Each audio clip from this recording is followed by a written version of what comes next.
अध्यक्ष महोदय एवं दूर दूर से आए हुए अतिथिगण और हमारे मुखिया जी और हमारे पंचायत के सभी वार्ड सदस्य, आप सभी को 26 जनवरी गणतंत्र दिवस के शुभ अवसर पर हार्दिक हार्दिक अभिनंदन करता हूँ। जैसे कि अभी बच्चे कह रहे थे कि एकता बनाए रखें, ये एकता कब बनेगी? जब हम लोग एकता में कायम रहेंगे तभी एकता बनेगी। अभी हम लोग हिंदू मुस्लिम के नाम पे कितने कट मार हो रहे हैं, कभी यहाँ हो रहे हैं तो कभी वहाँ हो रहे हैं। अभी कुछ दिन पहले बांग्लादेश में एक हिंदू भाई को जलाकर मार दिया गया। उस पर हम लोग भी बात कर रहे थे कि भैया वहाँ पे हिंदू को मारा गया, लेकिन अपने देश में अपने मुल्क में क्या हो रहा है उस पर हम ध्यान नहीं देते हैं। अपने देश में जात पूछ कर जब मारा जाता है उस पर ध्यान नहीं देते, लेकिन हम अलग कंट्री अलग देश में जो हो रहा है उस पर ध्यान देते हैं। तो इसमें जो है एकता कायम नहीं रहेगी, आजादी कायम नहीं रहेगी, फिर से कुछ ना कुछ होता ही रहेगा। तो आजादी कायम रखने के लिए हमें और आपको एकता और एकजुट होकर रहना पड़ेगा, तभी जाकर आजादी कायम हो सकती है। आज 26 जनवरी का दिन है। आज के दिन हमारे भारतीय अमृतसर में उत्सव के रूप में मनाया जाता है। आज 26 जनवरी को गणतंत्र दिवस के रूप में मनाया जाता है।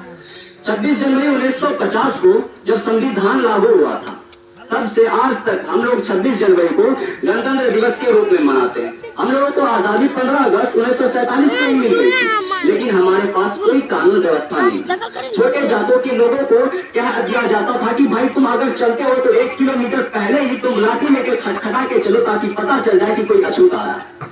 लेकिन भीमराव अंबेडकर साहब ने इस सभी बातों को ध्यान में रखते हुए संविधान में इस तरह से संविधान को रचा, इस तरह से संविधान को सजाया कि सभी जाति के मान्य, सभी जाति के जितने भी धर्म है सभी को एक माना गया।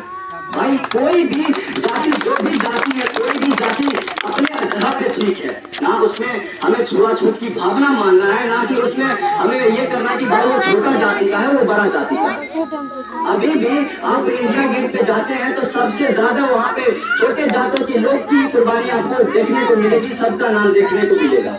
और हम उसे ही कहते थे कि भाई अगर तुम रास्ते पे चल रहे हो तो लाठी लेकर चलो, सजा कर चलो ताकि पता चल जाए कि अछूत जाति का लोग कोई चल रहा है।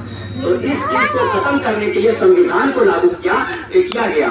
और जो है कानून, जैसे कि पहले मारकाट हुआ करता था उस पर कोई कानून नहीं था, अब कोई मारकाट करके देखे भाई उसके लिए कानून बनाया गया, उसे फौरन जेल होगी। तो कानून बनाने वाले, संविधान को बनाने वाले भीमराव अम्बेडकर साहब को दिल से सलाम करते हुए अपनी वाणी को खत्म करते हैं। और एक बच्ची तो अभी बोल कर गई कि मुझसे पूछा गया कि तेरी जात क्या है, मुझसे पूछा गया कि तेरी जात क्या है, तो मैं बोली कि मुझसे पूछा गया कि तेरी जात क्या है, तो मैंने बोला मैं अपनी मिट्टी का एक निशानी हूँ और किसी जात का बताने से पहले मैं एक हिंदुस्तानी हूँ।